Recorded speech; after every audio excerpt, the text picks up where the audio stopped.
Amaral Pereira, Devassando o Invisível, capítulo 10 Os Grandes Segredos do Além. Abre aspas. Influem os espíritos em nossos pensamentos e em nossos atos? Muito mais do que imaginais. Influem a tal ponto que, de ordinário, são eles que vos dirigem. Como distinguiremos se um pensamento sugerido procede de um bom espírito ou de um espírito mau? Estudai o caso. Os bons espíritos só para o bem aconselham. Compete-vos discernir. Pode o homem eximir-se da influência dos espíritos que procuram arrastá-lo ao mal? Pode, visto que tais espíritos só se apegam aos que, pelos seus desejos, os chamam, ou aos que, pelos seus pensamentos, os atraem. Renunciam às suas tentativas os espíritos cuja influência a vontade do homem repele? Que querias que fizessem? Quando nada conseguem, abandonam o campo. Entretanto, ficam à espreita de um momento propício, como o gato que tocaia o rato. Fecha aspas. Allan Kardec, O Livro dos Espíritos, capítulo 9, segunda parte, perguntas 459, 464, 467 e 468. Desejávamos terminar este volume com uma tese que ventilasse algum assunto alviltrado pelas preocupações de estudiosos e companheiros de ideal. Conversando com alguns amigos, vários pontos de doutrina foram lembrados, interessantes e profundos. Aceitamos alguns e pretendíamos experimentá-los, mas o influxo vibratório, revelador da presença do assistente espiritual, fazia-se ausente, não movimentando o nosso lápis nem a mão que o segurava, e ainda menos o cérebro que invocava os poderes da luz. Das teses aventadas, uma nos parecera a mais sedutora.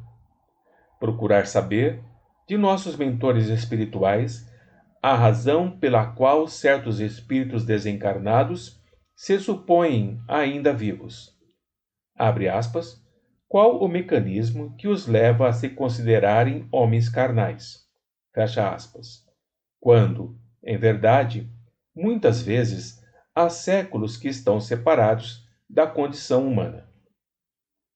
Este, acrescentou um amigo, lembrando a tese, julga-se atirado ao fundo de um poço há 2 séculos.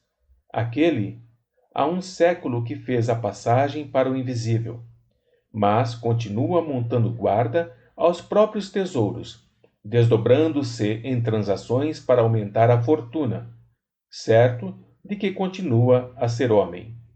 Acolá, mais outro, a se julgar ainda súdito de El-Rei Dom João III de Portugal, ou seja, mantendo a mente retardada 4 séculos. Por quê? Qual o mecanismo de tal fenômeno? À hora costumeira dos trabalhos, fizemos a súplica, a fim de que o tema fosse explicado a contento. Todavia, o lápis se mantinha impassível, sereno o braço e o pensamento completamente destituído de instruções e intuições. Não é nosso hábito insistir em súplicas desse gênero, quando notamos que o além silencia. Insistir, pretender forçar o intercâmbio com o invisível, será indisciplina que os códigos doutrinários não recomendam. É provocar a autossugestão, favorecendo o perigo do chamado animismo, porta fatalmente franqueada à mistificação. Renunciamos, pois, à tentativa e passamos a cuidar de outros afazeres. 10 dias depois, o próprio além, voluntariamente, forneceu-nos a tese desejada, mas fê-lo de forma diferente daquela que esperávamos, não atendendo à súplica formulada, nem agitando o nosso lápis, acionando o nosso braço ou povoando nossos pensamentos. Forneceu-a ao vivo, levando-nos, em espírito, ao mundo invisível situado nas camadas terrenas e autorizando nossas observações em torno de impressionantes aspectos da existência extraterrena e seus reflexos nas ações cotidianas dos homens comuns ou na massa popular. Isso quer dizer que visitamos antros sórdidos da vida invisível, onde a ignomínia generalizada prolifera, subtraída à vista das criaturas humanas pelo segredo da morte. E o resultado dessa estranha reportagem, que passamos para estas páginas, toma o lugar do tema que buscávamos. Dizemos, em páginas anteriores, que a entidade Adolfo Bezerra de Menezes é quem mais frequentemente nos faculta visitas a locais onde a miséria moral e espiritual se acentua.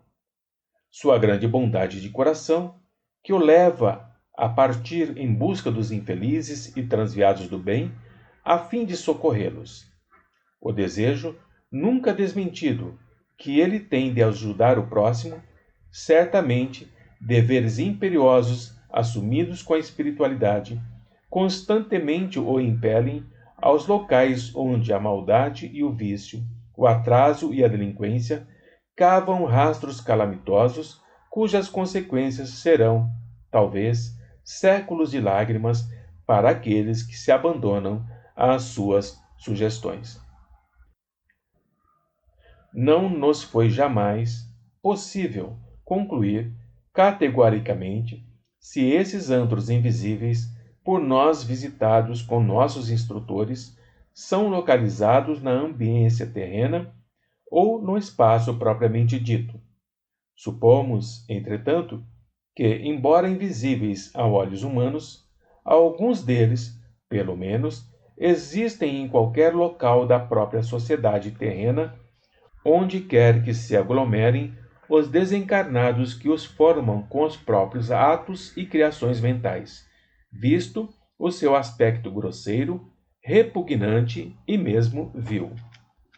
Tão logo retomamos a lucidez que nos é própria durante os transes mediúnicos que nos facultam tais visitas, vimos-nos ingressando numa taverna de muito sórdido aspecto, um bar imundo, tresandando a álcool e fumo, onde indivíduos desencarnados, de ínfima educação e escassa moral, vagabundos do plano astral, os quais, às vezes, podem ter sido personagens altamente colocadas na sociedade terrena, mas cujos vícios e paixões os afinaram com as baixas camadas da sociedade do mundo invisível. Ébrios e desordeiros se aglomeravam para conversações do mais ignóbil teor. Acompanhava-nos um guardião da espiritualidade, visto que, se em vigília não será lícito a um médium penetrar ambientes dessa espécie, a não ser visando a serviços de legítima caridade, menos admissível será que ele o faça em espírito durante o sono natural ou o transe, a não ser acompanhado pelos tutores espirituais e igualmente para fins caritativos ou instrutivos. Nesse guardião, todavia, não reconhecemos a silhueta veneranda de Bezerra de Menezes, mas a de um dos seus assistentes, cujo nome ignoramos, embora soubéssemos estar sob a direção e a vigilância daquele mestre, para a instrução a ser tentada.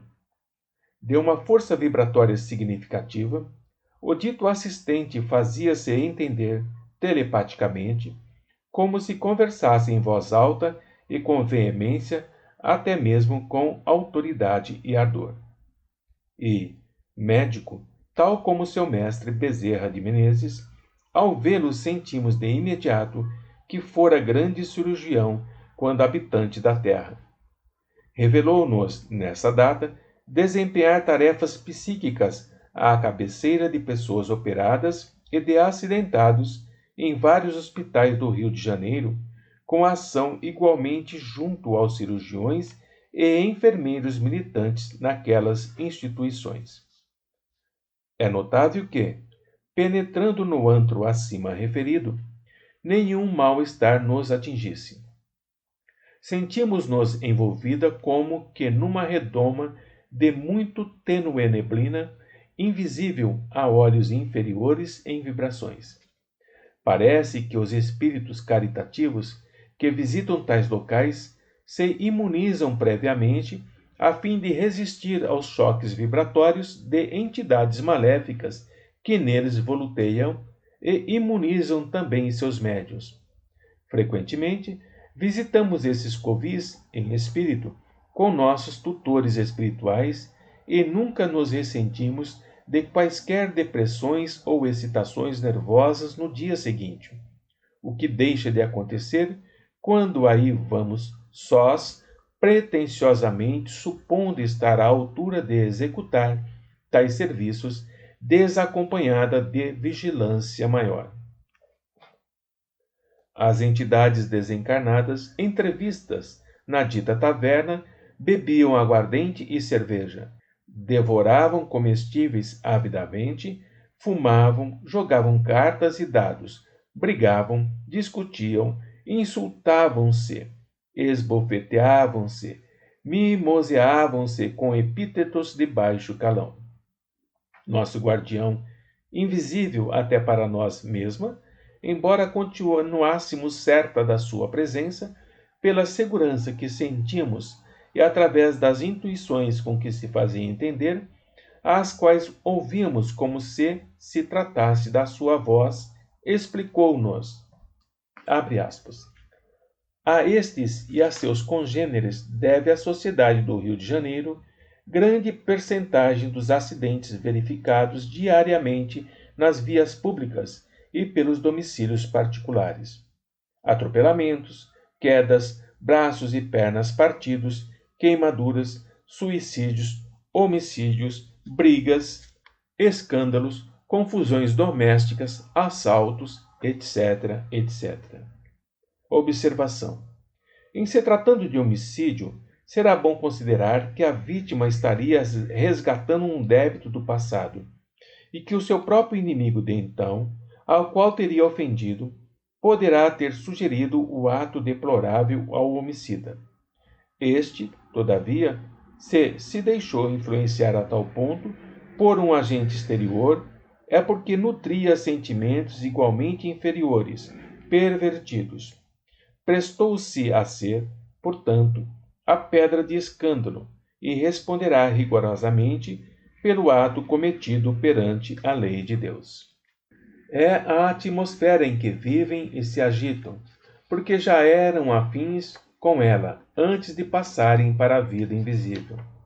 É o que constantemente inspiram, sugerem e incitam, encontrando no homem um colaborador passivo, que facilmente se deixa dominar por suas terríveis seduções. A infelicidade alheia é o seu espetáculo preferido. Provocam mil distúrbios na sociedade e nos lares, pois se divertem com a prática de malefícios. Não entendem a sublime significação dos vocábulos amor, caridade, piedade, fraternidade, honestidade. Não creem em Deus, não têm religião. Odeiam o bem e o belo com todas as forças vibratórias que possuem. Odeiam os homens e os seguem, sorrateira e covardemente, porque odiavam a própria sociedade antes de morrerem, sabendo que não serão vistos nem pressentidos. E a perseguição mental que lhes movem aos homens é inveterada e implacável, afirmando eles que assim agem porque igualmente foram perseguidos quando homens pela sociedade que nunca os protegeu contra os males com que tiveram de lutar. Doenças, miséria, fome, falta de instrução, orfandade, desemprego, delinquência, desesperos de 1001 naturezas. E muitos desses foram, com efeito, delinquentes que a sociedade perseguiu e levou ao desespero, em vez de ajudá-los a se reeducarem para Deus. O resultado de tal incúria por parte dos homens aí está. Uma vez desaparecidos da vida objetiva pela chamada morte, infestam, como espíritos, a sociedade e prejudicam-na, acobertados pelo segredo da morte. Inquieta, ousamos perguntar ao paciente mentor, malgrado o respeito que nos inspirava: mas como poderão persistir em tal procedimento contra os homens? Não existirá no além-túmulo uma lei que os impeça de tais monstruosidades contra pessoas que, além do mais, ignoram encontrar-se sob suas influências? Minha querida irmã, explicou veemente, será oportuno considerar que, da mesma forma, monstruosidade será a sociedade deixar um órfão ou um filho de pais miseráveis ou delinquentes criar-se ao abandono pelas ruas. E a sociedade o faz agora e o fez com estes mesmos que estás vendo aqui. Monstruosidade será também omitir providência humanitária para que o jovem abandonado ou o pobre se instrua, eduque e habilite, de modo a furtar-se à humilhação da ignorância, prendando-se na escola do dever e da honestidade. No entanto, esses que aqui vemos foram banidos pela sociedade, que lhes não facilitou escola, nem educação, nem exemplos bons, senão a dureza de coração com que os tratou. Não se instruíram, porque não tiveram meios de remunerar professores, e as escolas públicas nem sempre são acessíveis aos deserdados, como estes foram. Não puderam educar-se, porque o lar é que modela os caráteres, e eles, desde a infância, viveram perambulando pelas ruas. Tal como os vemos, são ainda frutos da sociedade. Sua impiedade foi libada na impiedade que receberam. Tornaram-se criminosos inveterados na terra e no além, porque foram vítimas do crime do egoísmo da sociedade. Portanto, pertencem à sociedade terrena. Esta é afim com eles, e eles vivem nos ambientes que lhes convém. É, pois, irremediável esse mal social? No presente caso, cumprirá ao homem, para evitar o distúrbio de tais influências, habilitar-se para a harmonização com a luz, ou seja, com o bem. Para isso ele possui a consciência, além de uma experiência secular, se não milenar, das gerações que o antecederam, e cujo patrimônio de moral e sabedoria ele herdou para sua orientação. Será necessário que o homem compreenda que, como parcela divina que é, veio ao mundo também para colaborar na obra do aperfeiçoamento do planeta em que vive, e essa colaboração certamente subentenderá auxílio às almas mais frágeis do que a dele, que gravitam ao seu lado nas peripécias da evolução. Mas, se ele prefere permanecer nas trevas do próprio egoísmo, permitindo livre curso aos instintos inferiores, negando-se a reagir contra as próprias tendências más, será envolvido pelas trevas, pois se umisiou com elas. No homem honesto, sensato, prudente, sóbrio, amigo do bem, dificilmente ou jamais um assédio deste encontrará repercussão. Esqueceste que isso tem livre curso no grau de afinidades e também na invigilância, na imprudência, na inadvertência de cada um? Raciocinemos, porém. É claro que nenhum homem quererá ser atropelado e fraturar uma perna ou um braço e ir para o hospital. É verdade que tanto o honesto como o indiscreto poderão ser atropelados e passar maus quartos de horas devido ao fato.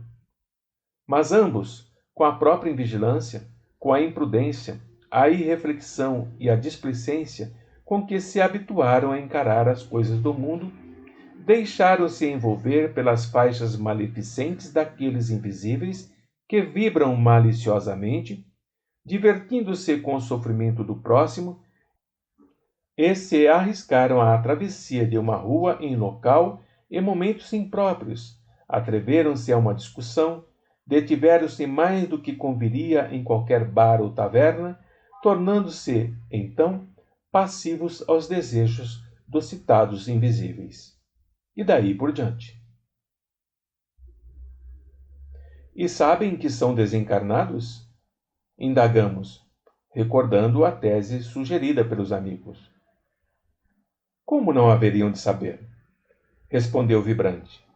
Pois foram daqueles que acompanharam, minuto a minuto, no próprio túmulo, a desagregação da matéria apodrecida, rodeando-se dos complexos de uma atração material, reforçada pelo ódio, pelo desejo de vingança, pelo sensualismo, pela embriaguez, pela desonestidade, etc. Sabe que não possuem corpos materiais, mas fingem que não sabem, pretendendo enganar a consciência. Tais os doentes incuráveis sobre a terra. Em verdade, não entendem o mecanismo da separação dos próprios corpos astrais das formas carnais. E, como a morte os apavora, forçam a crença de que ainda são homens e, como tais, vivem e agem na vida invisível. Quando algum de nós outros, incumbido da instrução de delinquentes, deseja explicar-lhes a situação e mostrar-lhes, com vistas retroativas, o fenômeno do próprio desprendimento dos laços materiais, tentando atraí-los para o raciocínio da situação, negam-se a atender, tal como a ovelha revel, asseverando que vivem mais felizes agora que outrora, pois, agora, podem residir até nos palácios dos magnatas, até em hotéis de luxo, ao lado de belas mulheres, podem repousar em leitos perfumados, ao passo que, quando vivos, tudo lhes faltava, às vezes até mesmo o pão. E acrescentam zombeteiros: para que havemos de nos converter ao amor do próximo, se o próximo nunca nos amou? Prestamos atenção no aspecto dos infelizes que tínhamos sob as vistas. A despeito da grande inferioridade de que davam provas, percebemos que ainda existiriam outros abaixo na escala da moral, pois não eram daqueles que, em vocabulário espírita, denominamos embuçados, ou seja, os que se apresentam trajados de longas túnicas negras e cabeça envolvida em capuz. Pareciam antes homens que espíritos desencarnados, e dir-se-ia embriagados. Parece que tais entidades absorvem a essência ou exalações de bebidas alcoólicas nos bares e tavernas e até nos cassinos e clubes de luxo e também nos domicílios familiares, quando os circunstantes encarnados são dados a libações costumeiras. Parece que essas entidades incitam a todos a beber continuadamente e que, através deles, envolvendo-se nas suas irradiações, em sua aura, com os quais estabelecem afinidades positivas, absorvem as emanações do álcool como as de qualquer outro vício, inclusive o sexual, e se locupletam tão bem como se fossem homens carnais. Eram, porém, tipos comuns, como tantos que vemos pelas ruas. Vestes em desalinho, rotas, imundas, pés descalços, despenteados, fisionomias torturadas pela miséria e a fealdade, olhos profundos, como que sem vida, traindo, todos, a repercussão dos estragos que a putrefação dos próprios corpos carnais, no fundo dos túmulos, produziu na indumentária trajada pelo cadáver. Refletindo-se sobre o perispírito, impressionando-lhes a mente, atuando sobre as sensações. Essa repercussão dava em resultado as vestes sórdidas com que nossa visão os via trajados, e todos se unificavam pelo mesmo baixo nível de moral, a despeito das diferentes posições sociais que alguns deles haviam ocupado na terra. Ao nos distinguirem, saudaram-nos com alegria e convidaram-nos a beber, supondo-nos uma parceira ou mesmo nada supondo. Naturalmente, recusamos, como recusaríamos igual convite de encarnados. Fizemo-lo, porém, cortesmente, agradecendo a atenção. Um deles, que parecia ébrio, sentado sobre a mesa que os demais rodeavam e com os pés descansados sobre o assento da cadeira onde deveria estar sentado, e sapateando sobre ela, enquanto cantava e tamborilava com os dedos numa garrafa, para se acompanhar na cantiga que entoava, disse, de súbito, mal-humorado, dirigindo-se a nós mesma: Se não bebes, sua idiota, que vieste fazer aqui? Vai-te, desmancha prazeres, antes que eu te mande para o inferno com um soco. Vai-te, vai-te, antes que eu te quebre o braço ou a perna com um encontrão, ou a cara, tanto faz. Sorrimos, ouvindo-o, segura como estávamos da presença do guardião, a quem não mais víamos, mas sentíamos junto de nós. Venho apenas visitá-los, pois somos irmãos à face de Deus. Respondemos com serenidade. Pareceu não ouvir, e acreditamos que tudo quanto pudéssemos dizer no intuito de doutriná-lo seria em vão. Nada entenderiam, nada assimilariam, pois eram criaturas de má vontade, cegos que não desejavam ver. Entretanto, continuou o que falara, ainda se dirigindo a nós. Olha, tens o braço quebrado? Como quebraste teu braço? Estás com o braço partido? Foste atropelada? Quando? Hoje? Sim, serás atropelada amanhã. Partirás o braço, darás entrada no hospital. Estarei lá para te assistir e consolar. Partirás o braço, partirás o braço. Serás atropelada amanhã. Amanhã. Os demais se puseram a nos olhar com atitudes zombeteiras e prorromperam em gargalhadas estridentes. Estabeleceu-se desordem, vozerio, confusão, e todo o grupo nos tocava o braço, afirmando que ele estava quebrado, pois no dia seguinte seríamos atropelada. Dor violenta começamos a sentir então no braço. Era o esquerdo. Seguramo-lo com a destra e procuramos examiná-la. Estava, com efeito, fraturado, ensanguentado, o osso à mostra, e as dores eram cada vez mais atrozes. Fôramos inteiramente envolvida pelas vibrações maléficas daquelas entidades. Certeza absoluta, sentimos então, de que no dia seguinte algo aconteceria, acarretando tal consequência para o nosso corpo carnal, completamente esquecida de que ali nos encontrávamos sob vigilância de um guardião da espiritualidade para a instrução. Ainda assim, tivemos forças para uma súplica. Meu Deus, livrai-me destes obsessores. Fomos, então, retirada do terrível recinto, e o amigo espiritual explicou. Assim fazem eles com aqueles que se deixam envolver por suas sugestões. Em vez de braço fraturado ou atropelamento, suponhamos que sugiram o suicídio, o homicídio, uma mesa de jogo, um conflito, uma rixa, um adultério. Suponhamos que, em vez de carregarem de vibrações pesadas um braço, para que a vítima o suponha fraturado e sinta dores atrozes, carreguem a mente com sugestões luxuriosas. Aí teremos também a irremediável desonra, o vício, o desregramento sexual. far-se-á maléfica a hipnose, e aquele que não teve forças morais e vibratórias para se desvencilhar das teias em que se deixou envolver, submeter-se-á a tudo.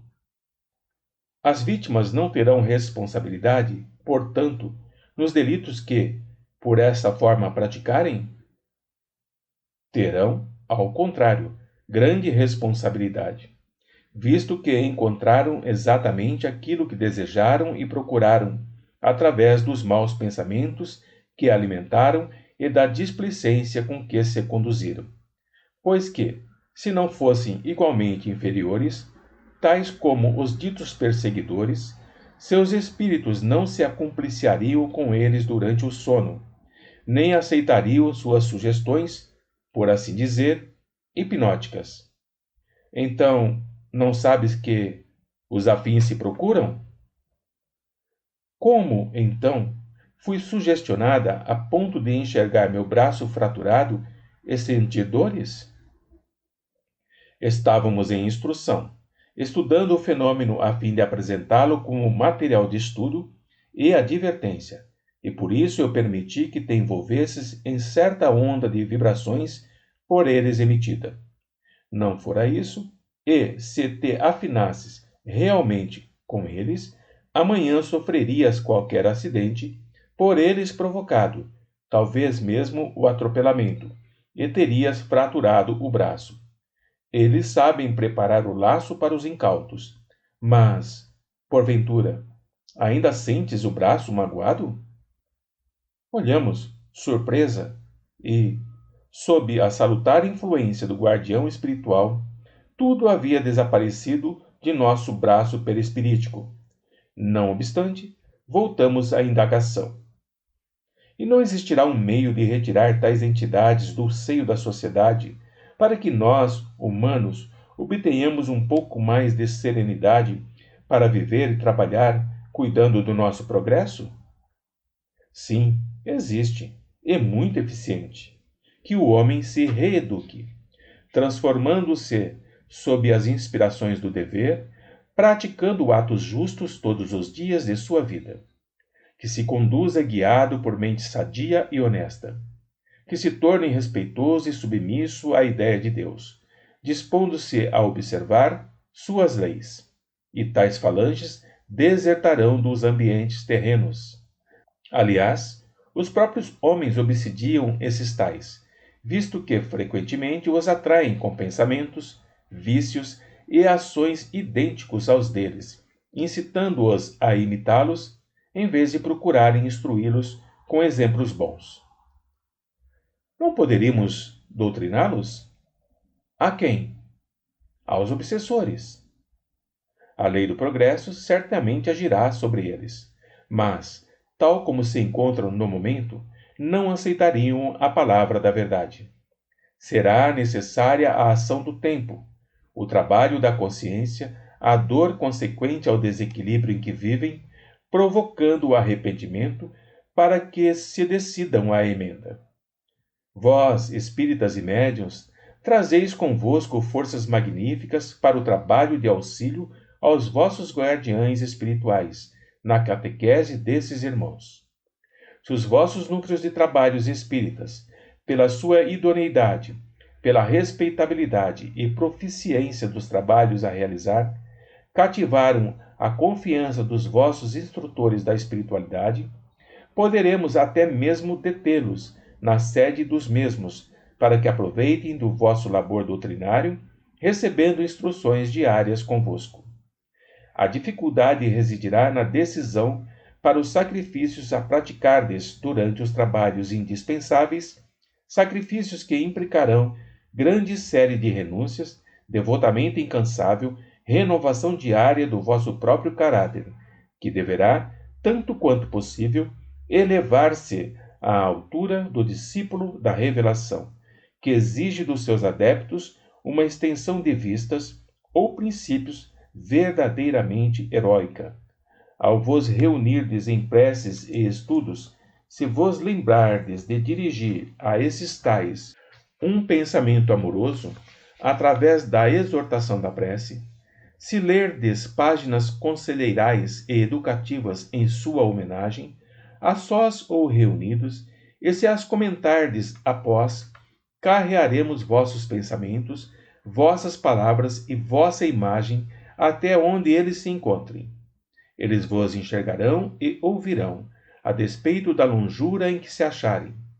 Se, pelos predicados, já por vós adquiridos, suportardes a responsabilidade da sua presença, poderemos até mesmo trazê-los, momentaneamente, para junto de vós, pois vossas virtudes serão poderosos estimulantes para a reação que necessitam aplicar a si próprios, visando a se recuperarem para o arrependimento.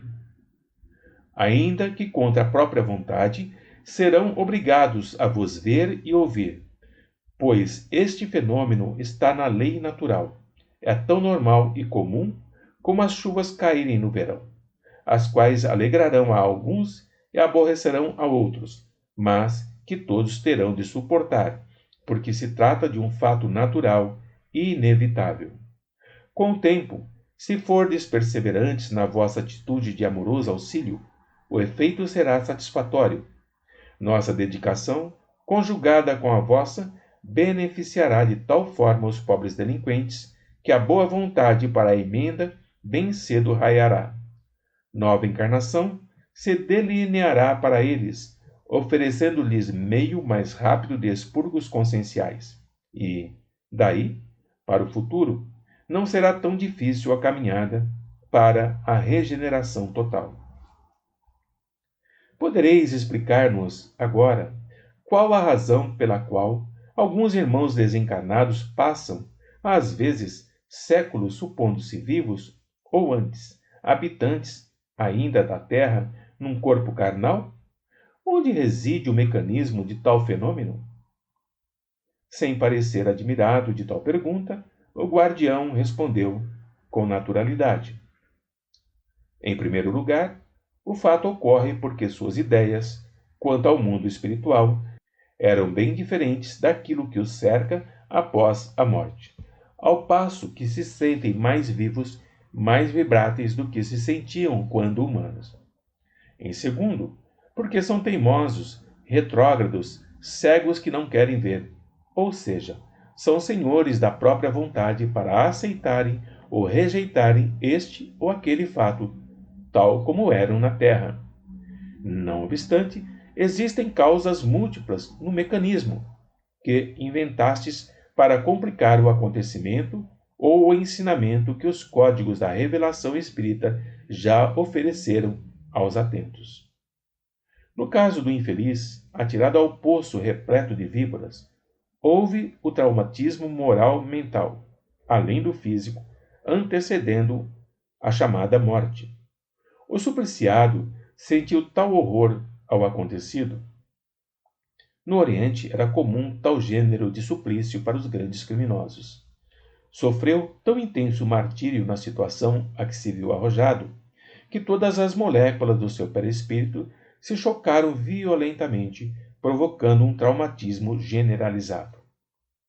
O suicida não se sente vivo, e assim não se julga, a despeito de haver procurado a morte? Aliás, no caso houve também o despertar da consciência delituosa.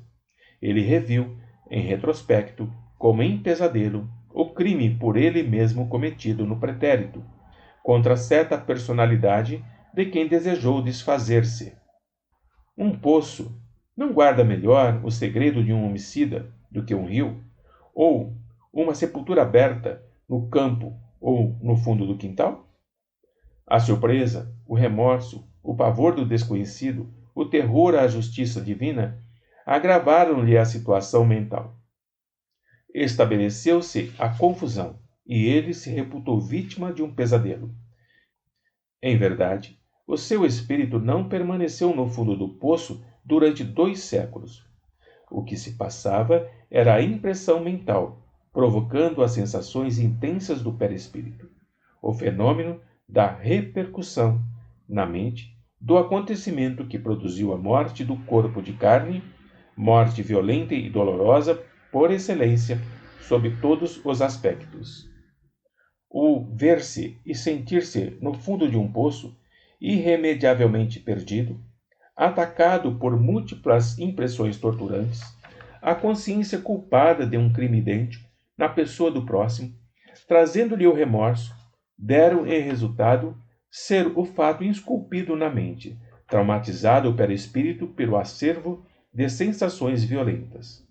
E, como a mente é criadora e como o pensamento tem possibilidades de impor qualquer impressão, ideia ou recordação, onde quer que o infeliz estivesse, se encontraria no fundo de um poço. Quando encetais longa viagem, a trepidação do comboio que vos perturbou os nervos e as sensibilidades mentais não prolongam, embora vagamente, as impressões da viagem, não obstante já tenhais chegado ao destino? Não continuais revendo as paisagens que foram contempladas? Não vos ensurdecem ainda os rumores do veículo? Não continuais mesmo a sentir como se estivesseis no veículo em movimento? Só no dia seguinte, após sono reparador, estareis sereno, refeito do trauma nervoso mental. Não esqueçamos, outrosim, que as impressões e as sensações são vigorosamente mais intensas nos desencarnados do que nas criaturas humanas.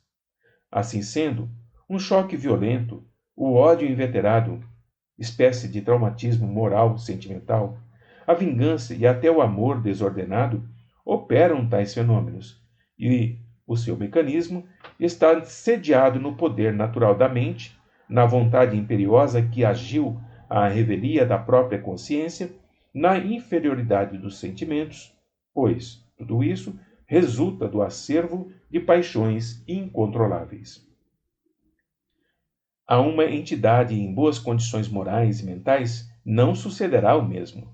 Demorais a entender tal mecanismo, porque vos achais ainda longe de compreender a intensidade das sensações e das impressões de um desencarnado, assim como do seu poder mental. Existem espíritos que, afastados da vida terrena há séculos, insistem em viver consoante suas inclinações apaixonadas, ou seja, habitando castelos e praças fortes, como fizeram em seus tempos de condestáveis. A vontade que têm de prolongar a época do Fausto e do poderio e a força mental de que podem dispor, retêm as lembranças do passado, consolidam-nas e eles assim permanecem dentro da época em que viveram sobre a terra, mas sem compreenderem o que realmente se passa. Se lhes perguntarmos: sois homens ou espíritos alados? Responderão: somos homens. E porque vivem e agem como homens, frequentemente se intrometem na vida dos homens terrestres, influenciando-os em mil e uma peripécias cotidianas. O além-túmulo, pertinente à terra, está crivado de castelos, abadias, cortes poderosas, praças fortes e até tribunais e patíbulos. A Inquisição, ali, ainda não foi extinta, e todos os seus habitantes ou criadores se consideram vivos, como realmente são, embora destituídos da carne, ignorando, muitos deles, que são desencarnados. Alguns não passam de hipócritas ao afirmarem tal, pois conhecem a própria situação, embora não entendam muito bem o que se passa. Outros fingem ignorar o verdadeiro estado, devido ao terror que sentem pela morte, a qual lhes trará o julgamento divino segundo as crenças que esposam. Há, ainda, aqueles que não se sentem animados para a responsabilidade que a evidencia de tal realidade acarreta para o desencarnado, e outros ainda vacilam.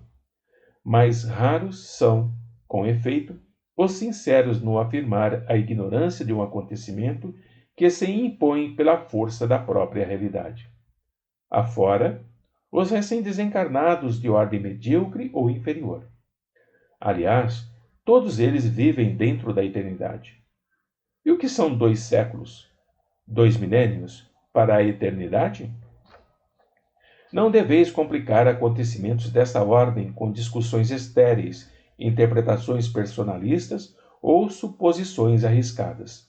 Deveis reestudar atentamente, metodicamente, o que ha sido concedido com a revelação espírita, elevando-vos, quanto possível, ao nível de sinceros intérpretes do mundo invisível, propagando os segredos que fordes desvendando, explicando-os do alto das tribunas, através da imprensa, em mesas redondas ou em reuniões públicas ou particulares, porque o homem moderno tem urgente necessidade de conhecer certos grandes e terríveis segredos do além, a fim de se conduzir à altura da responsabilidade de ser partícula da própria essência divina, como espírito imortal que, em verdade, é, e não apenas substância material destinada ao monturo da sepultura.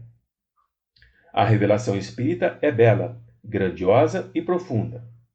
Que não vos detenhais, pois, na sua propagação, descerrando os véus dos grandes ensinamentos que ela traz, pois este é o vosso dever, e para isso nascestes dotados do inapreciável poder que vos torna porta-voz de dois mundos. Mas a verdade é que, no dia seguinte, nos sentimos meio apavorada, receosa de sofrer qualquer acidente que nos fraturasse o braço. Foi-nos necessário orar e vigiar atentamente, nesse dia, para que a sugestão sofrida durante o transe noturno para a instrução se extinguisse definitivamente. Nada nos sucedeu, porém, e à tarde estávamos completamente recuperada para as dúlcidas irradiações da espiritualidade iluminada que nos concede seus ensinamentos.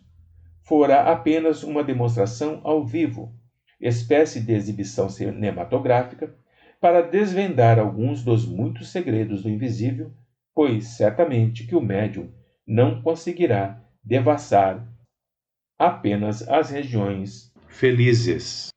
Final do capítulo 10, Os Grandes Segredos do Além, Ivone do Amaral Pereira, do livro Devassando o Invisível.